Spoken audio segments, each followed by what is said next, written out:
Hello friends, exam hall के YouTube channel में आप सभी का स्वागत है। सो फ्रेंड्स, जितने भी विद्यार्थी यूपी बोर्ड 2025 का पेपर देने वाले हैं उन सभी विद्यार्थियों के लिए ये वीडियो काफ़ी इंपॉर्टेंट है। इस वीडियो हम लोग क्या करने वाले हैं कि 2024 में जो मैथ्स का जो पेपर हुआ है उस पेपर का जो है फुल सोल्यूशन करने वाले हैं, ताकि आपको एक एक आइडिया लग सके कि क्वेश्चन जो है किस तरीके से आ रहा है और आपको प्रिपरेशन आपकी जो है कैसी रखनी चाहिए। तो यहाँ पर आप लोग देख सकते हैं, यहाँ पर आपका जो दिया गया है ये अनुक्रमांक या रोल नंबर है।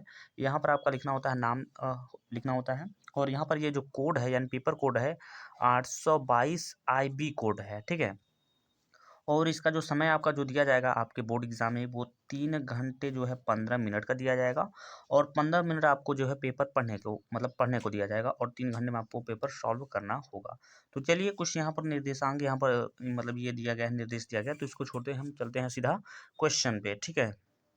तो यहाँ पर आप लोग देख सकते हैं ये दिया गया क्वेश्चन नंबर पहला, और क्वेश्चन नंबर पहले में कह रहा है कि यदि 65 और 117 के HCF को 65P, ठीक है, 65P माइनस 117 के रूप में व्यक्त किया जाए तो P का मान होगा। यानी आपसे यहाँ पर P की वैल्यू यहाँ पर पूछ रहा है। तो चलिए सबसे पहले इसको हम लोग बेहतर तरीके से यहाँ पर समझने की पूरा कोशिश करेंगे। तो सबसे पहले इस क्वेश्चन में जो जो दिया गया उसको हम क्या करते हैं, नोट कर लेते हैं। सबसे पहले में दो संख्याएं दिए गए हैं, पहला 65 और दूसरा क्या है 117 दिया गया। तो यहाँ पर हम लिख लेते हैं 65 को, ठीक है। तो ये हो गया हमारा 65। अब 65 का अगर आप फैक्टर निकालोगे तो इसका जो फैक्टर हो जाएगा वो 5 × 13 के रूप में निकल जाएगा, क्योंकि 13×5 = 65 ही होता है। उसके बाद अब 117 का आपको निकालना है फैक्टर। तो इसका जो फैक्टर होगा वो निकलेगा आपका 3 × 3, ठीक है, इंटू 13 यानी 3 × 3 × 13 हो जाएगा, ठीक है। तो यहाँ से आपका जो है HCF आप ज्ञात कर सकते हो। HCF देखिए कैसे ज्ञात होता है, तो यहाँ पे लिखिए HCF, ठीक है। तो HCF बराबर, HCF का मतलब होता है जो दोनों संख्या में है, यानी ऐसी संख्या जो दोनों संख्याओं को काट सके। तो यहाँ पर आप लोग देख सकते हो यहाँ भी 13 है और इसमें भी 13 है। तो HCF हमारा क्या हो गया, HCF आपका हो गया 13 हो गया। तो यहाँ पर हमारा जो है HCF हमने यहाँ पर ज्ञात कर लिया है। तो HCF जब ज्ञात हो गया तो अब उसको बोल रहा है HCF को 65P माइनस 117 के रूप में लिख रहा है। तो कहने का मतलब ये हुआ कि अब आपको लिखना होगा यहाँ पर 13, ठीक है, और उसके बराबर में लिखना होगा, क्या लिखना होगा, तो यहाँ पर लिखना होगा 65P और माइनस में यहाँ पर 117, ये हो जाएगा। अब 117 को अगर आप पंचांतर करोगे तो ये जो माइनस है वो प्लस में बदल जाएगा और 117 हो जाएगा। इक्वल टू में क्या हो जाएगा यहाँ पर 65 और साथ में P हो जाएगा। तो दोनों को अगर आप जोड़ेंगे तो 117 और 117 और 13 को जब जोड़ेंगे तो ये हो जाएगा आपका 130 इज इक्वल टू में क्या हो जाएगा यहाँ पर आपका हो जाएगा 65P हो जाएगा। इतना हो जाने के बाद अब ये 65, क्योंकि हमें P की वैल्यू याद करना है तो ये 65 चलाएगा नीचे, तो यहाँ पर हो जाएगा 30 और 130 बटे में ये चलाएगा 65 आपका यहाँ पर आ जाएगा और इक्वल टू में हो जाएगा ये 65। जब भाग दिया जाएगा यानी 65 जब आप भाग दोगे तो ये जो है ये 2 बार में कट जाएगा। तो अतः आप बोल सकते हो आपका जो P की वैल्यू होगा वो हो जाएगा 2 हो जाएगा। तो ऑप्शन नंबर यहाँ पर दिया गया है बी में, तो ऑप्शन नंबर बी ही इस क्वेश्चन का जो है करेक्ट ऑप्शन होने वाला है। तो चलिए समझते हैं क्वेश्चन नंबर दूसरे को। तो यहाँ पर आप लोग देख सकते हो ये आपका है क्वेश्चन नंबर दूसरा यानी सेकंड वाला, ठीक है। इसमें क्या बोल रहा है कि 2 tan 45 अंश अपान में दिया गया 1 + tan² 45 अंश का मान होगा। बहुत सिंपल क्वेश्चन है। तो यहाँ पर देखिए 2 है तो 2 को सबसे पहले हम लोग क्या करते हैं, 2 को हम लोग 2 ही लिखते हैं। दो संख्या के बीच में गुणा होता है। tan 45 अंश का मान आप सभी को पता होगा 1 होता है। और यहाँ पर नीचे में दिया गया है 1 और प्लस tan 45 अंश, tan 45 अंश का मान होता है 1 और यहाँ पर वर्ग भी लगाया है तो इसका वर्ग भी लगा देते हैं। 2 का गुणा 1 में करेंगे तो यहाँ पर 2 × 1 = 2 हो जाएगा। 1 है तो 1 लिख देंगे प्लस 1 का वर्ग कितना हो जाएगा, तो 1 का वर्ग होता है 1 इज इक्वल टू में हो जाएगा। और यहाँ पर 2 है और 1 1 जोड़ेंगे 2, ये ऊपर नीचे कट जाएगा तो यहाँ पर कितना बचेगा, 1 हो जाएगा। तो देख सकते हैं ऑप्शन नंबर यहाँ पर सी में दिया गया है 1, तो ऑप्शन नंबर इसका सी जो है करेक्ट ऑप्शन होने वाला है। तो चलिए समझते हैं यहाँ पर क्वेश्चन नंबर तीसरे को। यहाँ पर देख सकते हैं क्वेश्चन नंबर तीसरा दिया गया क्वेश्चन बहुत सिंपल है, यानी वेरी इंपॉर्टेंट भी मान सकते हैं, VIMP, ठीक है। ये क्वेश्चन, ऐसे क्वेश्चन काफ़ी बार पूछे जाते हैं, ठीक है। तो यहाँ पर आपसे पूछ रहा है, क्या पूछ रहा है कि 15, 18 और 24 का लस, ठीक है, एलसीएम यहाँ पर पूछ रहा है। तो इसका बहुत सिंपल है, जब आप एलसीएम निकालोगे तो इसका जो एलसीएम होगा वो 360 निकल के आ जाएगा। अब एलसीएम आप किस तरीके से निकालते हैं वो आप अपने से निकाल सकते हो, ठीक है। या तो आप क्या कर सकते हो, 360 में सबसे भाग दीजिएगा तो ये 360 पूरा कट जाएगा तीनों संख्याओं से, तो आप समझ लीजिएगा वही ऑप्शन आपका जो है करेक्ट ऑप्शन हो जाएगा, ठीक है। तो चलिए बात करते हैं यहाँ पर क्वेश्चन नंबर यहाँ पर चौथे को। क्वेश्चन नंबर चौथा काफ़ी इजी है, ये तो बहुत सरल है। आई होप आप सभी लोगों ने यानी जो 2024 में पेपर दिए हैं बच्चे, वो सभी अच्छे से इसको कर लिए होंगे। तो यहाँ पर दिया गया है, यहाँ पर 148 बटे में 150 दिया गया है, कह रहा है कि इसका सरलतम रूप क्या होगा। तो जब देखिए, तो यहाँ पर देख सकते हैं, देखिए ये वाली संख्या जो है ये 148 जो है ये 34 से कट जाएगा ये 4 बार में, और ये वाली जो संख्या है, सॉरी 37 से ये कट जाएगा, एक 37 से जो है 148 4 बार में कटेगा, और 37 जब काटेंगे इसको तो ये जो है कटेगा 5 बार में। आप मल्टीप्लाई करके भी चेक कर सकते हो। जैसे कि मान लीजिए 37 में अगर हम मान लीजिए 5 से गुणा करेंगे तो 5 सत्ते 35 का ही यहाँ पर हो जाएगा 5, हासिल लगा यहाँ पर 3 हो जाएगा, 5 या 15 और 3 18 हो जाएगा, तो 150 यहाँ पर आ गया ना। तो इस तरीके से आपका ऑप्शन नंबर जो है ए है वो करेक्ट ऑप्शन हो जाएगा। तो चलिए समझते हैं क्वेश्चन नंबर यहाँ पर 5वें को। तो यहाँ पर देख सकते हैं ये दिया गया आपका क्वेश्चन नंबर 5वां। क्वेश्चन नंबर 5वें में कह रहा है कि पी के किस मान के लिए समीकरण 3x माइनस वाई प्लस में 8 और 6x माइनस पी वाई और बराबर में दिया गया 16 संपाती रेखाएं करती हैं। तो इस तरीके से ये क्वेश्चन दिया है। क्वेश्चन काफ़ी ज़्यादा सरल है, तो इसको हम लोग क्या करते हैं, लगा लेते हैं। ठीक है, तो यहाँ पर देखिए क्या करना होगा। सबसे पहले जो समीकरण होते हैं उसमें से हम a1 b1 और c1 का मान ज्ञात कर लेते हैं। तो पहले वाले जो समीकरण में निकलेगा वो हमारा a1 का जो मान हो जाएगा, वो a1 का मान हो जाएगा कितना, a1 का मान जो हो जाएगा वो 3 हो जाएगा। ठीक है, उसी तरीके से हम क्या करेंगे, b1 का मान निकाल लेंगे। तो b1 का मान क्या हो जाएगा, माइनस में 1 हो जाएगा। उसी तरीके से हम C1 का मान जब निकालने जाएंगे तो C1 का मान कितना हो जाएगा, तो यहाँ पर 8 हो जाएगा। तो A1 B1 C1 का मान हो गया। अब क्या निकालना होगा, अब आपको निकालना होगा A2 का मान। A2 का मान निकालने के लिए हमें समीकरण नंबर 2 में चलना होगा। तो A2 का मान यह हो गया। उस तरीके से हम क्या करेंगे, यहाँ पर B2 का भी मान निकालेंगे। B2 का मान कितना हो जाएगा, तो माइनस में P हो जाएगा। ठीक है, उसके बाद यहाँ से आपको निकालना होगा C2 का मान। C2 का मान कितना हो जाएगा, तो यहाँ पर 16 यानी कि 16 हो जाएगा। अब देखिए यहाँ पर बोला है समपाती है, तो समपाती का जो फार्मूला होता है वो होता है A1 अपान में क्या होता है, A2 होता है, इज इक्वल टू में क्या होता है, यहाँ पर होता है B1 अपान में क्या होता है, तो B2 होता है, इज इक्वल टू में होता है क्या होता है, C1 अपान में क्या होता है, तो C2 होता है। अगर आप लोगों ने प्रश्नावली 3 पढ़ा होगा तो ये वाला नियम आप लोगों ने अच्छे से पढ़ लिया होगा। तो चलिए, A1 का मान हमारा जो निकल के आया था वो कितना निकला था, वो 3, और A2 का जो मान निकला था वो कितना निकला था, 6 निकला था। बराबर है, बराबर लगा दीजिए। B1 का मान कितना है, तो माइनस में 1 है, और यहाँ पर देखा जाए तो इसका B2 का जो मान है, B2 का मान कितना है, तो माइनस में यहाँ पर P है, इज इक्वल टू में यहाँ पर देखा जाए तो C1 का मान है आपका 8 और इसका मान कितना है, 16 है, यानी कि 16 है। तो इस तरीके का इसका मान है। तो देखिए किस तरीके से निकाला जाएगा, हमें P का मान निकालना है, तो ये माइनस माइनस ये प्लस भी हो जाएगा। तो उसके बाद अब देखिए करना क्या होगा, बात को यहाँ पर समझिएगा। पी का गुणा इसमें करेंगे तो यहाँ पर आपका हो जाएगा 3p हो जाएगा। ठीक है, इक्वल टू ये 6 का गुणा 1 में करेंगे तो यहाँ पर हो जाएगा 6 हो जाएगा। क्योंकि हमें p का मान निकालना है तो p बराबर में हो जाएगा यहाँ पर 6 और बट्टे में कितना हो जाएगा, यहाँ पर 3 हो जाएगा। तो p का मान निकालने के लिए हमें ये से भाग दे दीजिए, 3 से भाग दीजिएगा तो कितनी बार में कटेगा, 2 बार में हो जाएगा। ठीक है, तो इस तरीके से आप लोग यहाँ पर देख सकते हो जो पी का मान है वो हमारा 2 आ चुका है, बहुत सिंपल तरीके से। तो ऑप्शन नंबर बी में दिया गया है, तो ऑप्शन नंबर बी जो है इस क्वेश्चन का जो है करेक्ट ऑप्शन होने वाला है। तो चलिए समझते हैं क्वेश्चन नंबर यहाँ पर 6वें का। क्वेश्चन नंबर 6 भी काफ़ी ज़्यादा महत्वपूर्ण आप बोल सकते हो भाई। तो यहाँ पर दिया गया है, क्या दिया गया है, वही सेम क्वेश्चन है, बस थोड़ा सा इसमें अंतर है। ठीक है, तो क्वेश्चन में आपसे कह रहा है कि यदि 3x प्लस 2py, ठीक है, इक्वल टू में 2, और यहाँ पर दिया गया है 2x प्लस 5y प्लस में 1 इक्वल टू में 0 द्वारा निरूपित समांतर है। ठीक है, तो p का मान होगा। इस वाले क्वेश्चन में हमसे कह रहा है समांतर है। अब समांतर देखिए इसमें थोड़ा सा आपको फार्मूला यहाँ पर चेंज हो जाएगा, बस थोड़ा सा समझिएगा इस बात को।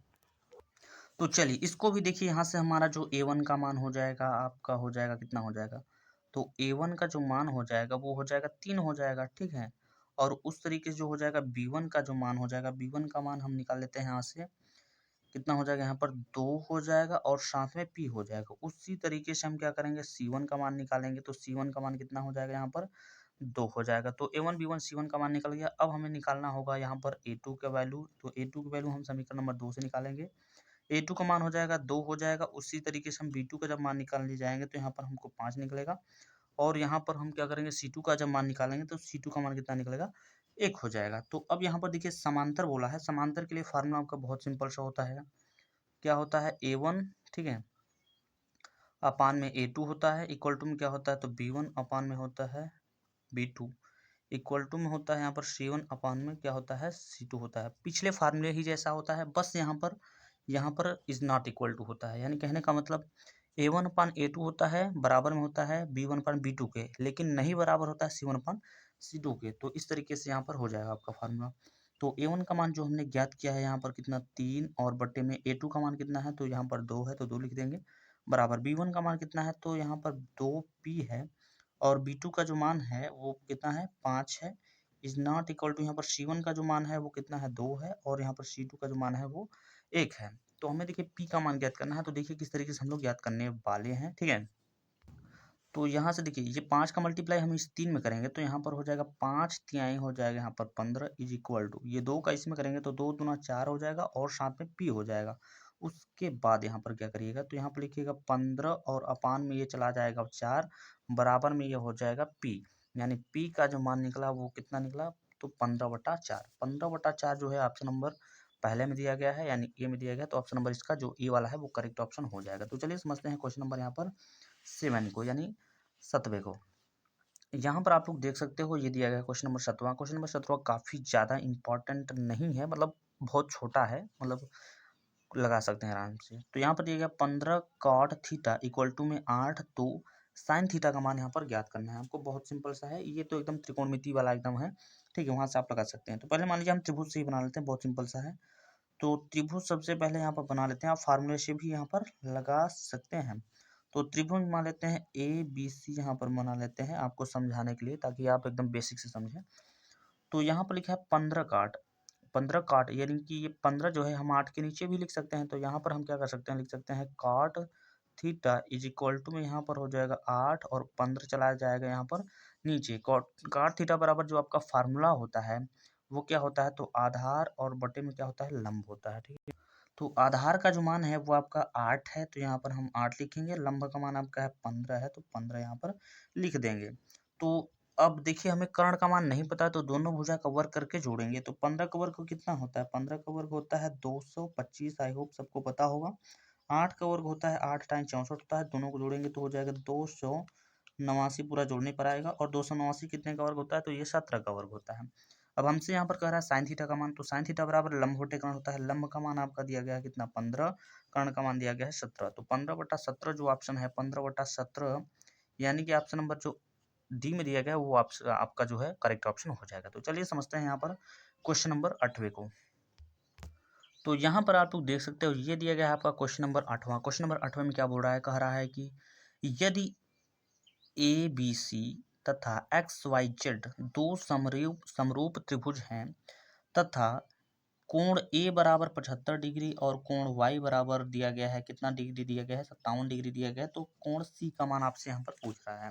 तो चलिए सबसे पहले यहाँ पर कह रहा है दो त्रिभुज है जो कि समरूप त्रिभुज है भाई। तो बात को थोड़ा सा समझिएगा, समरूप त्रिभुज, तो दो यहाँ पर हम लोग क्या करते हैं त्रिभुज बना लेते हैं। मान लेते हैं एक हमारा ये त्रिभुज हो गया, थोड़ा सा बड़ा बना लेते हैं इतना, ठीक। नाम है ABC, ठीक है। और एक त्रिभुज और है, कह रहा है कि दो त्रिभुज है ना भाई, तो इसको मान लेते हैं क्या XYZ, ये हो जाएगा। अब कह रहा है कि कोण A का मान जो हमको दिया गया है वो कितना डिग्री दिया गया है तो 75 डिग्री दिया गया है, तो यहाँ पर हम 75 डिग्री लिखते हैं। और यहाँ पर दिया गया है कोण Y का जो मान है वो कितना दिया गया है 57 डिग्री दिया गया है, 57 हो जाएगा। अब चूंकि कोण ABC और कोण XYZ ये दोनों समरूप हैं, समरूप का मतलब सभी कोण उसके बराबर होंगे, तो क्या x का मान 75 डिग्री नहीं होगा, क्योंकि समरूप बोला है ना भाई। तो A यानी ऊपर का जो भुजा है कोण है ये इतना, तो इसका भी होना चाहिए फिर। तो दोनों का अगर हम जोड़ते हैं तो 7 5 हो जाएगा, यहाँ पर 12 हो जाएगा, ठीक है। 7 5 12 और 1 हो जाएगा आपका 13 हो जाएगा। आप सभी को पता होगा त्रिभुज के तीनों कोणों का जो योग होता है वो होता है कितना 180 डिग्री होता है, ये आपको पता है, ठीक है। अब देखिए अगर हम क्या करते हैं यहाँ से कोण x और y का तो हमें पता है, z का नहीं पता है, और इक्वल टू में क्या होता है 180 डिग्री होता है, क्योंकि त्रिभुज के तीनों कोणों का मान जो है 180 डिग्री होता है। तो यहाँ पर देखिए हमको क्या करना होगा, तो z बराबर 180 को ज्यों का त्यों लिखना होगा और इसको पंचांतर कर देना होगा 132 को इधर। तो यहाँ पर जेड बराबर में हो जाएगा ये 10 हो जाएगा, 10 में से 2 गया तो 8 बचेगा, यहाँ पर बचेगा आपका 7, 7 में से ये गया तो 4 बचेगा, 1 में से गया तो ये कट जाएगा। मतलब जेड का जो मान हो जाएगा, मतलब इस वाले जो कोण का मान हो जाएगा वो कितना निकलेगा, 48 डिग्री। अब चूंकि ये दोनों समरूप त्रिभुज हैं तो जेड जो है वो सी वाले कोण के बराबर होगा कि नहीं। अब हमसे पूछा है क्या, कोण सी का मान, तो यानी कोण सी भी क्या होगा, 48 डिग्री ही होगा। तो ऑप्शन नंबर इसका जो बी वाला है वो करेक्ट ऑप्शन हो जाएगा। आई होप आप सभी को ये बात समझ में आ गई होगी। तो चलिए समझते हैं क्वेश्चन नंबर यहाँ पर 9 को। यहाँ पर देख सकते हैं क्वेश्चन नंबर 9 में दिया गया है, कह रहा है कि बिंदु यम, ठीक है, ब्रैकेट में दिया गया -3,4 की मूल बिंदु से दूरी ज्ञात करिए, ठीक है।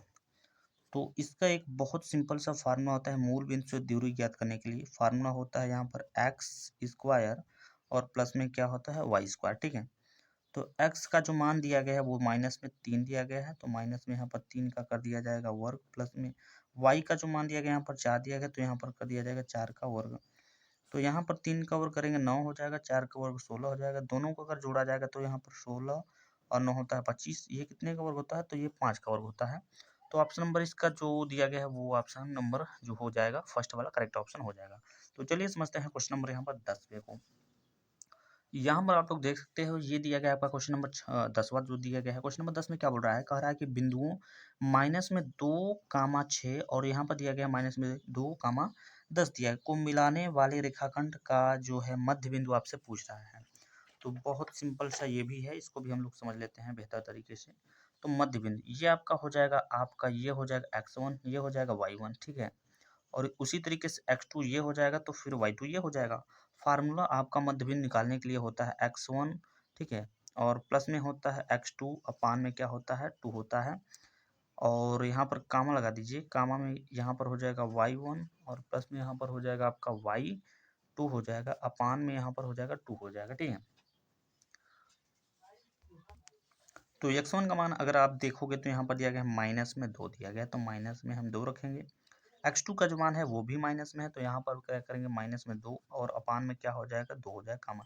y1 का जो मान है वो दिया गया 6 दिया गया है, प्लस y2 का मान जो दिया गया वो 10 दिया गया है। अपान में कितना हो जाएगा, ये हो जाएगा 2 हो जाएगा, ठीक है।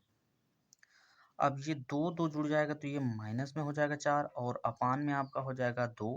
यहाँ पर हो जाएगा, यहाँ पर 16 हो जाएगा और बटे में कितना हो जाएगा तो 2 हो जाएगा। अब अगले स्टेप में क्या करिएगा, तो 2 से जब काटिएगा इसको तो माइनस 2 बार में ये कटेगा, क्योंकि 2 दूना 4 होता है, इससे काटेंगे 2 8 16 हो जाएगा।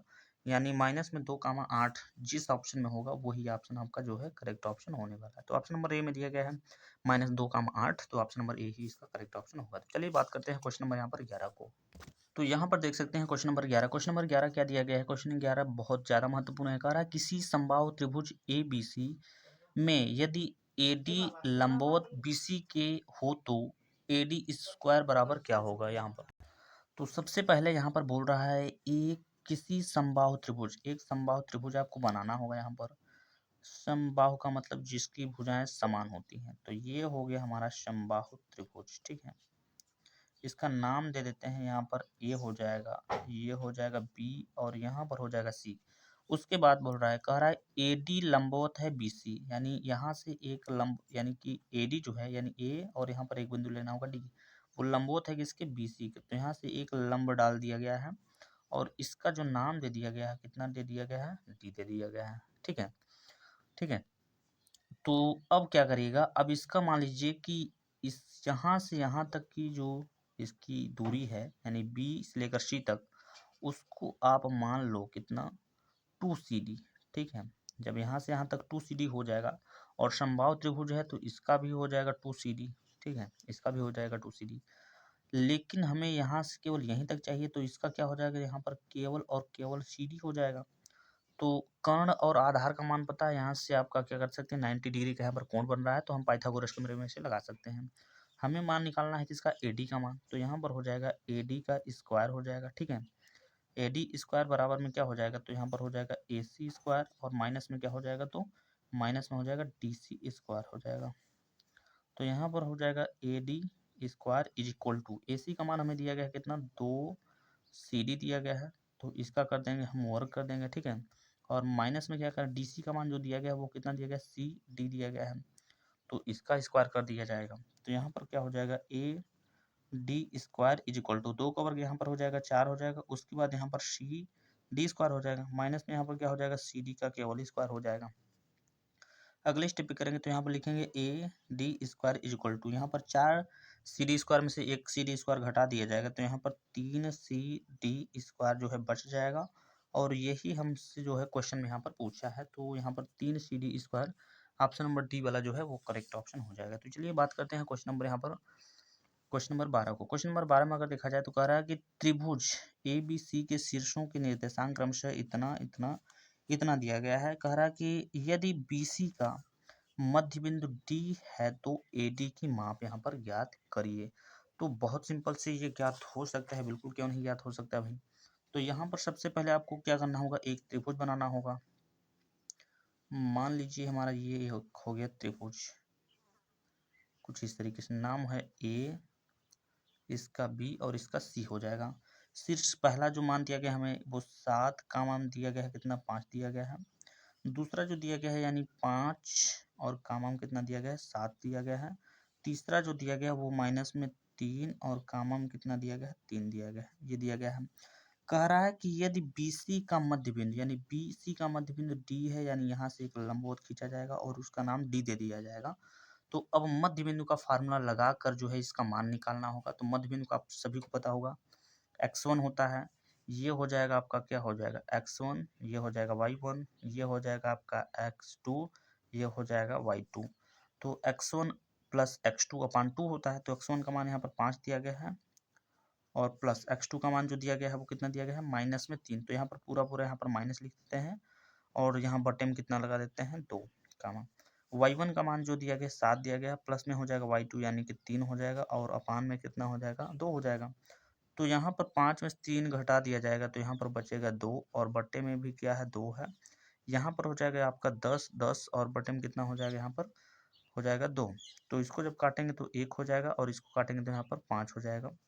तो यहाँ पर 1 कामा जो 5 है इसका मध्य बिंदु निकल के आ गया है 1 और कामा 5। ठीक है, यहाँ पर क्वेश्चन में कह रहा है एडी की माप ज्ञात कीजिए, यानी आपका जो फार्मूला लगाना होगा कौन सा वाला, ये बिंदु, दो बिंदु के बीच की दूरी का फार्मूला। तो सबसे पहले क्या होता है x2 माइनस x1 होता है। तो x2 का मान यहाँ पर दिया गया कितना 1 दिया, माइनस x1 का मान कितना दिया गया यहाँ पर 7 दिया गया है और इसका हो जाएगा आपका होल स्क्वायर, क्योंकि हमें a को लेना है और d को लेना है ना, इसकी वजह से। फिर हो जाएगा y2 का मान आपका कौन हो जाएगा, y2 का मान यहाँ पर हो जाएगा 5 और माइनस में यहाँ पर 5, इसका हो जाएगा होल स्क्वायर। ठीक है, तो यहाँ पर अब क्या हो जाएगा, यहाँ पर घटाया जाएगा तो माइनस में 6 का हो जाएगा होल स्क्वायर, ये पूरा पूरा कट जाएगा तो इसका पूरा 0 आ जाएगा यहाँ पर। और ये हो जाएगा, ये 6 हो जाएगा यहाँ पर 36 और 36 जो होता है वो 6 का वर्ग होता है। इसकी वजह से इस क्वेश्चन का जो करेक्ट आंसर हो जाएगा वो 6 है।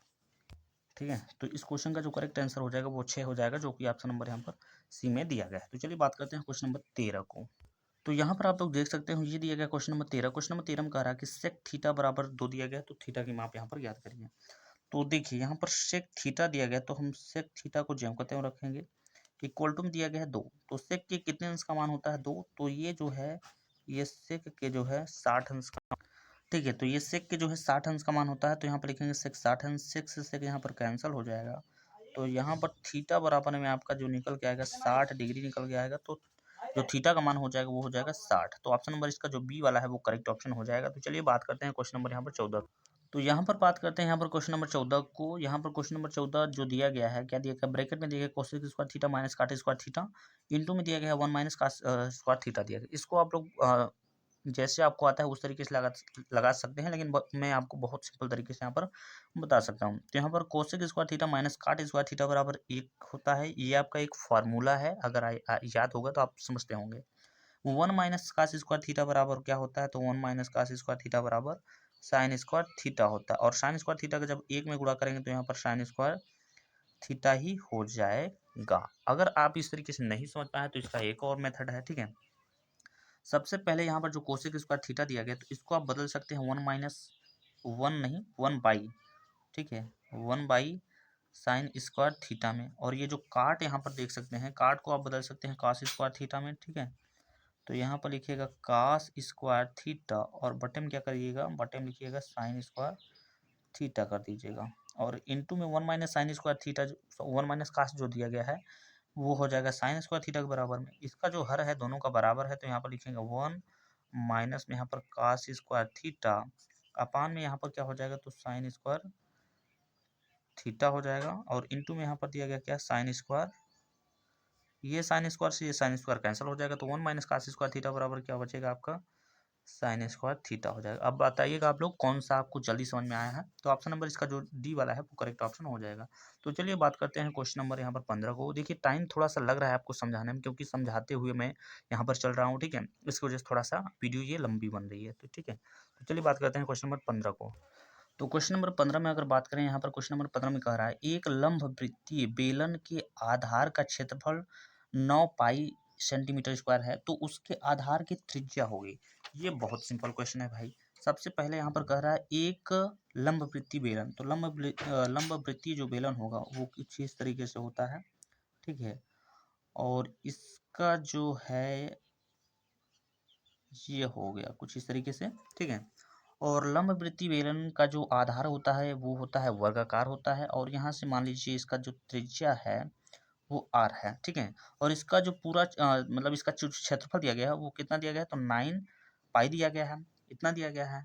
और जो इसका मतलब कि गोले का जो क्षेत्रफल का जो फार्मूला होता है, ठीक है, उसका जो एक फार्मूला होता है, ठीक है, तो यहाँ पर जो हमारा इसका जो क्षेत्रफल दिया है वो इतना दे दिया गया है। और इसका जो एक फार्मूला बहुत सिंपल से होता है, क्या होता है, तो होता है यहाँ पर, ठीक है, तो यहाँ पर आपका होता है पाई आर स्क्वायर। इसकी जो वैल्यू हमें दिया गया वो कितना दिया गया है, 9 पाई दिया गया, सेंटीमीटर स्क्वायर भी लिख सकते हैं, लिख दीजिएगा ये, ठीक है। तो यहाँ से पाई तो आराम से काट सकते हैं, तो यहाँ पर आपका जो बचेगा वो क्या बचेगा, फिर आर स्क्वायर बचेगा, और यहाँ पर 9 बचेगा।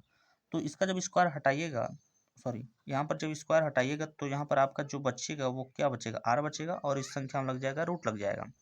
तो इसका मतलब ये हुआ कि ये कितने का वर्ग है, तो ये 3 का वर्ग है। तो इस क्वेश्चन का जो करेंट आंसर जो हो जाएगा वो हो जाएगा ऑप्शन नंबर ए 3 हो जाएगा, ठीक है। यानी इसका त्रिज्या जो वैल्यू है, आर का वैल्यू जो है वो 3 निकल जाएगा।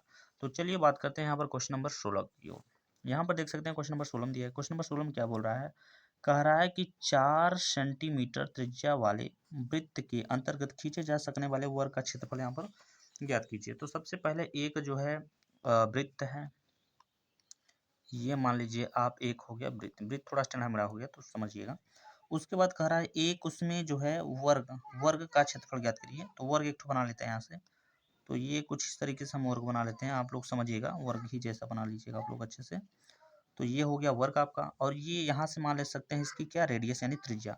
इसकी जो त्रिज्या है वो हमको दे दिया गया यहाँ पर 4, तो अगर यहाँ से यहाँ तक जाएंगे, ठीक है, तो ये भी तो 4 होगा। तो यानी 4 4 क्या हो जाएगा, 8 हो जाएगा। और इसका जो भुजा है उसको मान लीजिएगा आप लोग ए, और वर्ग का जो भुजा होगा वो सभी ए होगा, क्योंकि वर्ग जो है भाई समान होता है ना, तो सबका ए हो जाएगा।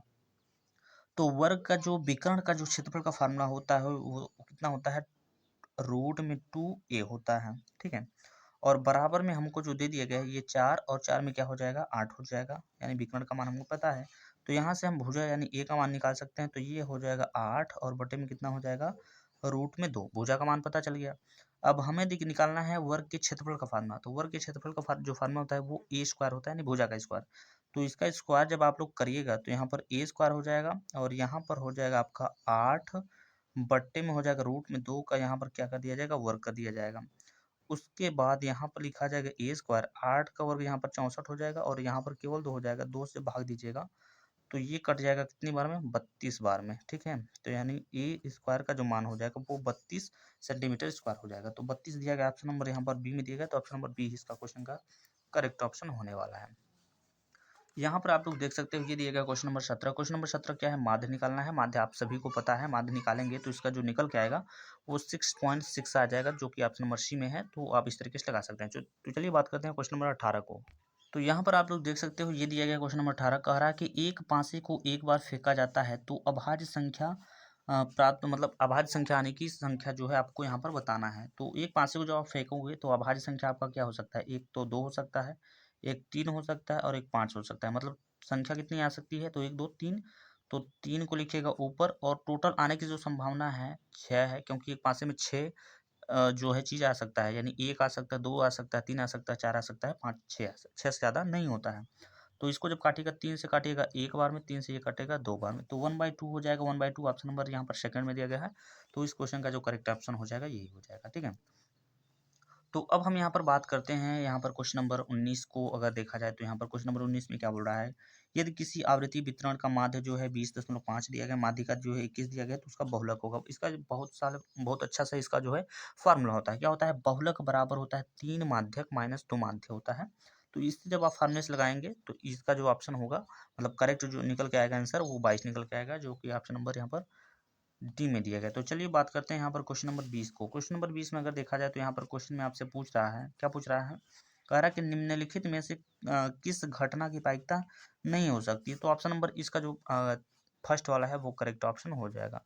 तो इस वीडियो हम लोगों ने 20 क्वेश्चन, 20 MCQ क्वेश्चन जो है देखे हैं, जो कि आपके जो है यूपी बोर्ड 2024 का जो पेपर हुआ है। तो आई होप आप सभी को ये समझ में आ गया होगा। तो इस वीडियो को मैं अपने चैनल में अपलोड करके यहाँ पर एक अलग से प्लेलिस्ट बना दूंगा, यानी कि 2024 में जितने भी पेपर हुए हैं सभी का जो है फुल सोल्यूशन में डाल दूंगा, ताकि 2025 में जो बच्चे देखें तो उनको जो है थोड़ा सा ये आइडिया लग सके कि क्वेश्चन जो है किस तरीके से यहाँ पर पूछा जा रहा है। तो इस वीडियो में बस इतना ही, मिलता है नेक्स्ट वीडियो में, तब तक के लिए जय हिंद, जय भारत।